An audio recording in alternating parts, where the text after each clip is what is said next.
चलो भैया पढ़ते हैं। कल हम लोग द्रव्यानुपाती क्रिया के नियम लिखे थे, हेडिंग इसके बारे में जाना जाए कि क्या है कैसे है। तो सिंपल सी बात है, लिखो। माना कोई रासायनिक अभिक्रिया निम्न प्रकार से हो रही है। हल कर रहे हैं हम लोग कि माना कोई रासायनिक अभिक्रिया निम्न प्रकार से हो रही है। और निम्न प्रकार से हो रही है, उसमें क्या माना गया भैया? A प्लस बी रिएक्शन क्या होगा? C plus D. एक अभिक्रिया हो रही है जिसमें कौन सी हो रही है? A plus B reaction C plus D. अब बाद में देख लिखना, पहले समझ लो समीकरण नंबर 1। यहां पर काम क्या करना है कि द्रव्यानुपाती क्रिया के नियम को हमें लगाना है। नियम कल क्या बोला गया था, लिखाया गया था? क्या यह केवल एक पदार्थ है? नहीं है। क्या पूरी अभिक्रिया? तो अभिक्रिया वाला नियम लगाएंगे ना। तो अभिक्रिया कहता क्या है कि किसी रासायनिक अभिक्रिया की दर, उसमें अभिकारी पदार्थों की जो अभिक्रिया की जो दर है, उनके अभिकारी पदार्थों की सांद्रता के क्या होती है? समानुपाती होती है। तो इसमें सबसे पहले बात की जाएगी अग्र अभिक्रिया के लिए। किस अभिक्रिया के लिए? लिख रहे हैं हम बार बार, अग्र अभिक्रिया के लिए। अग्र अभिक्रिया के लिए मतलब ऊपर वाली तीर ए बी से क्या बनेगा? सी और डी के लिए बात की जा रही है। केवल ऊपर वाली तीर मिटा के एक एक बात बताते हैं हम। ये वाली तीर के लिए बात की जा रही है, अग्र फॉरवर्ड। तो किसी रसायन अग्र अभिक्रिया की दर को आर एफ से दर्शाते हैं। किससे दर्शाते हैं? R F. F for forward reaction, R for rate, rate of forward reaction पढ़ेंगे। यानी अग्र अभिक्रिया का वेग या दर किसके बराबर होगा? परिभाषा पढ़ते द्रव्यानुपाती क्रिया का कि किसी रासायनिक अभिक्रिया की दर उनकी अभिकारी पदार्थों की सांद्रताओं की, ए की सांद्रता इंटू बी की, अभिकारी पदार्थों की सांद्रताओं की गुणनफल की क्या होता है? समानुपाती होता है। परिभाषा ही ना बोली गई थी कल, अभिकारी पदार्थ की सांद्रता उनका गुणनफल के समानुपाती। तो आर एफ इक्वल टू क्या हो जाएगा? समानुपाती का चिन्ह हटेगा, नियतांक लगेगा के। तो यहां पर केवन लगाएंगे क्योंकि 2 आएगा स्थिरांक में, तो केवन लगाते हैं। ए और इंटू क्या कर देंगे? बी। कहेंगे जहां केवन क्या है? अग्र अभिक्रिया का क्या भैया? वेग स्थिरांक है। किसका वेग स्थिरांक है? केवन माने पहले क्या है? तो अग्र अभिक्रिया का वेग स्थिरांक, वेग स्थिरांक के को कहा जाता है, लेकिन पहली अभिक्रिया अग्र की बात की जा रही है, इसलिए अग्र अभिक्रिया का वेग स्थिरांक। अब किसकी बात करेंगे भैया? ऊपर वाली तीर का काम हो गया, अब नीचे वाली तीर की बात करते हैं। तो हमने पहले इस हेड लेसन की पहली या दूसरी हेडिंग हमने लिखवाया था कि वह रासायनिक अभिक्रिया जिसमें अभिकारक से उत्पाद और उत्पाद से क्या बनता हो? अभिकारक, उसे उत्क्रमणीय अभिक्रिया कहते हैं। यही ना उत्क्रमणीय अभिक्रिया है। यानी ए बी मिलकर सी डी बना लिया, तो क्या सी डी मिलकर ए बी नहीं बनाएगा? नीचे वाली तीर की बात अब की जा रही है। इससे सी डी से क्या बनने की बात की जाएगी? ए बी की। तो पश्च अभिक्रिया इसको बोलेंगे। कौन सी अभिक्रिया? पश्च अभिक्रिया के लिए। पश्च अभिक्रिया के लिए क्या होगा भैया, जरा बताना। तो किसी रासायनिक अभिक्रिया की दर, तो पश्च अभिक्रिया की दर, आर, दर को तो आर से दर्शाएंगे, लेकिन बैक आ रही है तो पश्च के लिए क्या हो जाएगा? R B, B for backward. तो पढ़ेंगे क्या? Rate of backward reaction. तो किसी रासायनिक अभिक्रिया की दर उनके अभिकारी, भैया जब इससे ये बनेगा तो अब ये अभिकारक कहलाएगा ना। अभिकारक सीओडी हुआ, तो उनके अभिकारी पदार्थों की सांद्रता यानी सी की सांद्रता इंटू डी की सांद्रता के क्या होगा? समानुपाती। समानुपाती का चिन्ह लगा दिया गया, और समानुपाती का चिन्ह हटाएंगे तो क्या लगेगा? नियतांक R B is equal to K two, और क्या हो जाएगा? C into D. यह समीकरण नंबर यहां पर ये 2 था, और यह समीकरण नंबर यहां पे क्या कर देंगे? 3 बनाकर छोड़ देंगे। आगे चलते हैं जी। एक बात क्लियर करना भैया, जहां K2 क्या है? जहां K2 पश्च वेग स्थिरांक है, लेकिन किसके लिए वेग स्थिरांक है? पश्च के लिए ना। तो कहेंगे जहां K2 पश्च अभिक्रिया का क्या है? वेग स्थिरांक है। क्लियर हुआ? अब यहां तक आने के बाद अब हम इसको पूरी अभिक्रिया लिख देते हैं। आने के बाद कहेंगे कि समीकरण 1 पर साम्यावस्था का नियम लगाने पर, किसका नियम लगाने पर? साम्यावस्था का नियम लगाने पर, या साम्यावस्था के नियमानुसार कह सकते हैं। क्या कह सकते हैं?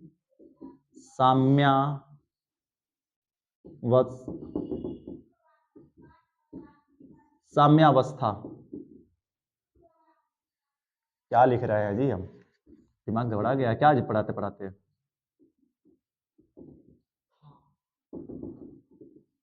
साम्यावस्था के नियमानुसार, साम्यावस्था के नियमानुसार क्या हो जाएगा? साम्यावस्था क्या कहती है, किसी को पता है? भूल गए? साम्यावस्था क्या कहती है कि अग्र अभिक्रिया का जो दर है पश्च अभिक्रिया के दर के क्या होता है? बराबर। इतना जल्दी भूल गए क्या परिभाषा?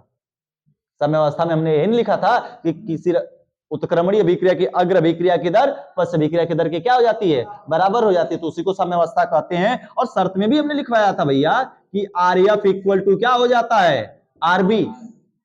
आरएफ इक्वल टू आरबी, अग्र अभिक्रिया की दर पश्च अभिक्रिया की दर के क्या हो जाएगी? बराबर हो जाएगी। जब बराबर हो जाएगी तो समीकरण 2 और 3 का मान इसमें क्या कर दिया जाए? रख दिया जाए। कहेंगे कि समीकरण 2 व 3 का मान क्या करने पर?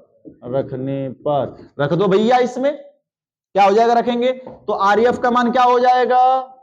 K1, ए की सांद्रता इंटू बी की सांद्रता इक्वल टू आरएफ बराबर क्या है? K1 ए की सांद्रता इंटू बी की सांद्रता।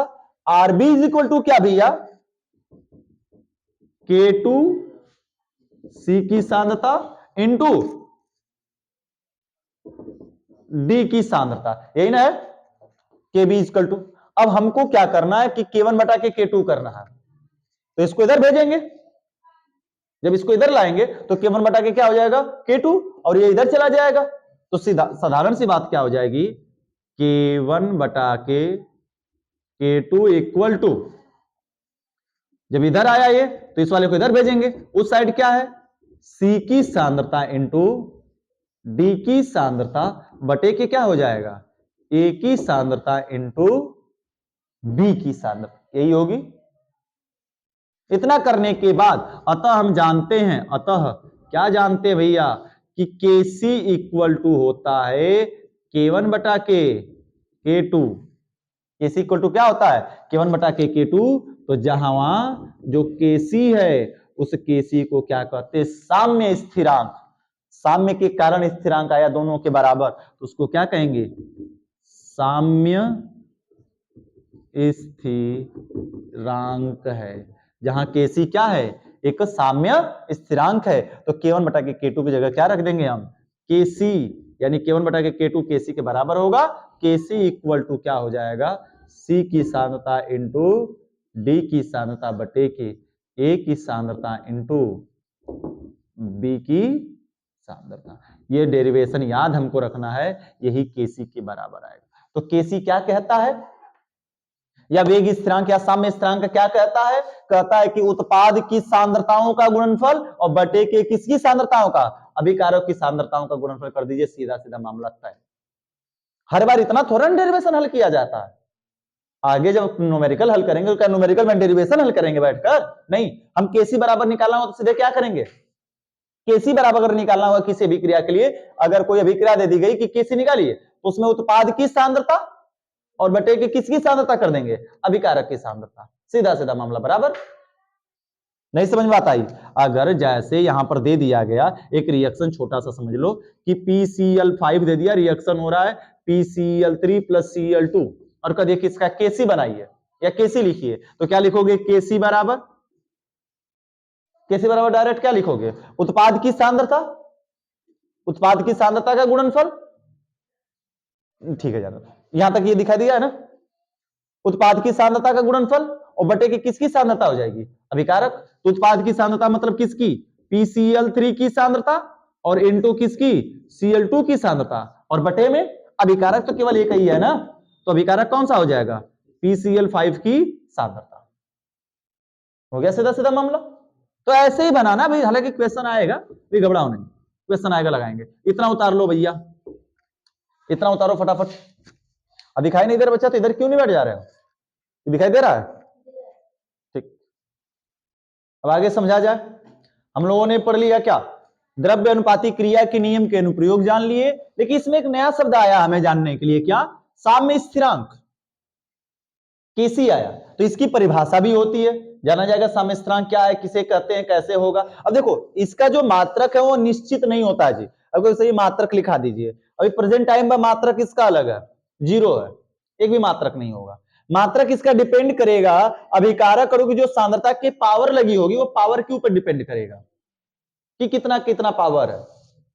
अगर मान लेते हैं कि नीचे स्क्वायर आ गया, ऊपर एक सिंगल सा रह गया, तो एक ही कट पाएगा ना। सांद्रता का मात्रक तो मोल प्रति लीटर होता है, तो सभी कट जाता, लेकिन कोई गारंटी नहीं कि कुछ कटेगा कुछ बचेगा। तो इसकी मात्रक अनिश्चित नहीं होता। जब न्यूमेरिकल हल किया जाएगा उसमें मात्रक चेक किया जाएगा कैसे क्या होगा। तो इसमें एक बात आई, साम्य स्थिरांक किसे कहते हैं। तो साम्य स्थिरांक के बारे में जानते हैं कि साम्य स्थिरांक है क्या चीज। मिटाना नहीं था, मिटाना नहीं था, काम हमारा इसी पर आधा अगला हो गया होता। चलो कोई नहीं। ये भैया साम्य स्थिरांक केसी, केसी बराबर क्या दिख रहा है, K1 बटे के K2, ये नहीं दिख रहा है। K1 को अभी हमने क्या लिखा था यहां पर, अग्र अभिक्रिया का वेग स्थिरांक, और K2 को क्या लिखा गया है, पश्च अभिक्रिया का वेग स्थिरांक।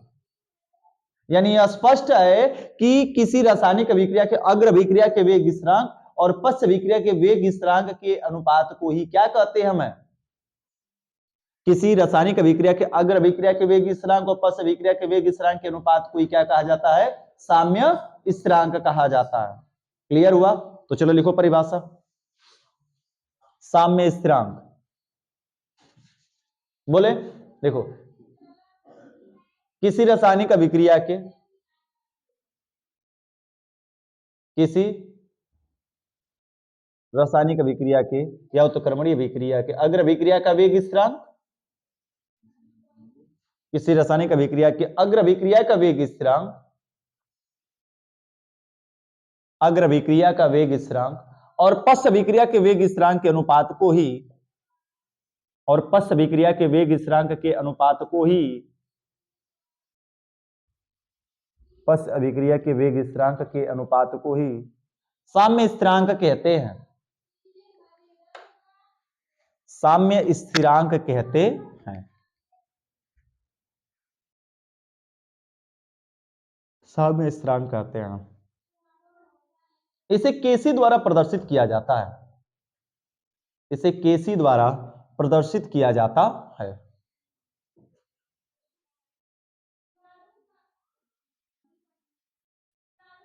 इसे केसी द्वारा क्या किया जाता है बच्चा, प्रदर्शित किया जाता है।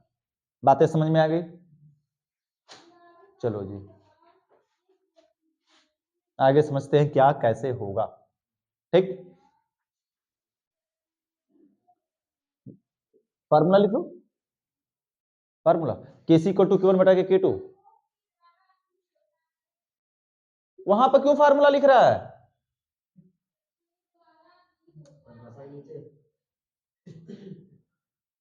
और उसको समझाओ भैया कि फार्मूला कहां लिखना होता है। मतलब कि हमने इस वाले फार्मूले में यहां पर लिख दिया है, तू जगह ढूंढ के करीब बगल में ही लिखेगा।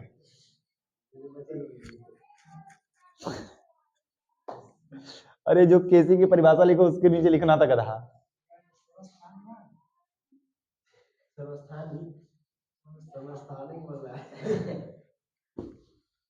हो गया कल्याण।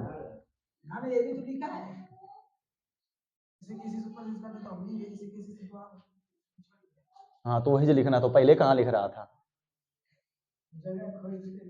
चलो भैया अगली हेडिंग, और बहुत ही इंपॉर्टेंट हेडिंग है, केपी तथा केसी में संबंध। हेडिंग लिखो, केपी तथा केसी में संबंध। केपी तथा केसी में संबंध। हो गया भैया? चलो जी सुनो क्या होगा केपी और केसी में संबंध कैसे निकालेंगे। तो कहा जाएगा माना कोई उत्क्रमणीय अभिक्रिया निम्न प्रकार से, कोई रासायनिक अभिक्रिया निम्न प्रकार से हो रही है, N1A plus N2B reaction M1C plus M2 D. समीकरण number 1। m1 m2 n1 n2 क्या है?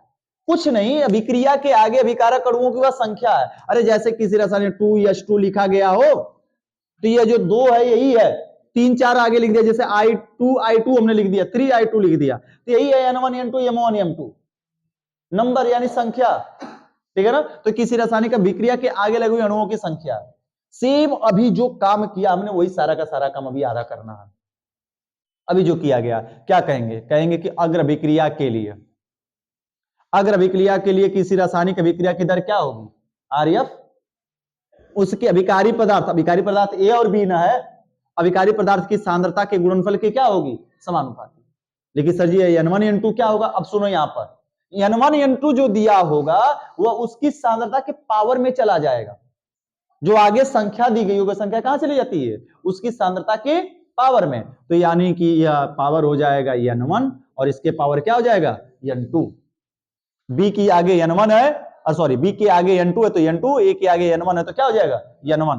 तो यानी कि आरएफ इक्वल टू समानुपाती का चिन्ह हटाएंगे, k1 ए के पावर n1 इंटू बी के पावर n2 होगा। जहां सबको पता है समीकरण नंबर क्या मान लेंगे भैया? इसको 2 कहेंगे कि जहां k1 क्या है? अग्र अभिक्रिया का वेग स्थिरांक है। जहां k1 क्या है? अग्र अभिक्रिया का वेग स्थिरांक। अब किसकी बात की जाएगी? पश्च अभिक्रिया के लिए, पश्च अभिक्रिया के लिए जरा बताना, पश्च अभिक्रिया के लिए क्या हो जाएगा लल्ला? किसी रासायनिक अभिक्रिया की दर, तो पश्च अभिक्रिया की दर को किससे दर्शाते हैं? आरबी, किसके समानुपाती? अभिकारी पदार्थों की सांद्रताओं के क्या होगी? समानुपाती, यानी कि C की सांद्रता के समानुपाती इंटू D की सांद्रता के समानुपाती। आगे जो मान दिया गया वह क्या हो जाएगा? m1 और इस पर चला जाएगा m2। सांद्रता लिखने के बाद जो संख्या होती है वह संख्या उस सांद्रता के कहां चली जाती है? पावर में। बस इतना सा काम बढ़ा है पिछले वाले से, बाकी कुछ नहीं बढ़ा है। और समानुपाती का चिन्ह हटाओगे, नियतांक आरबी इक्वल टू क्या हो जाएगा? k2 C के पावर m1 इंटू डी के पावर क्या हो जाएगा? m2। यही ना होगा भैया? और यह समीकरण नंबर क्या हो गया हमारा? तो जहां k2 क्या है? पश्च अभिक्रिया के लिए क्या है? वेग स्थिरांक है। तो फिर आ जाएंगे इस अभिक्रिया पर साम्यावस्था, क्योंकि उत्क्रमणीय हो रही है। अगर अभिक्रिया उत्क्रमणीय हो रही है तो साम्यावस्था में होनी चाहिए। तो साम्यावस्था क्या कहती है कि RF is equal to RB.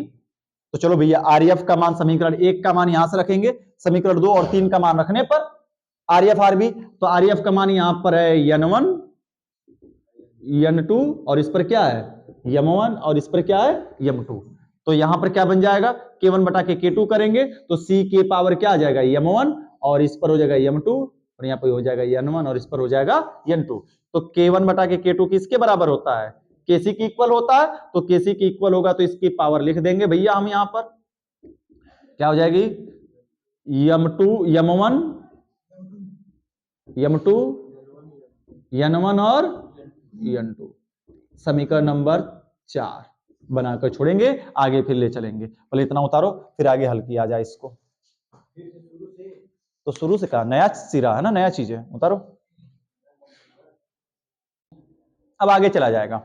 अभी ये जो मान आया हुआ है हमारा मामला क्या आया है? KC इक्वल टू, ये भैया बातें नहीं, C की पावर m1 इंटू डी की पावर m2 बटे के A की पावर n1 इंटू बी की पावर क्या हो गया? m2 और n2।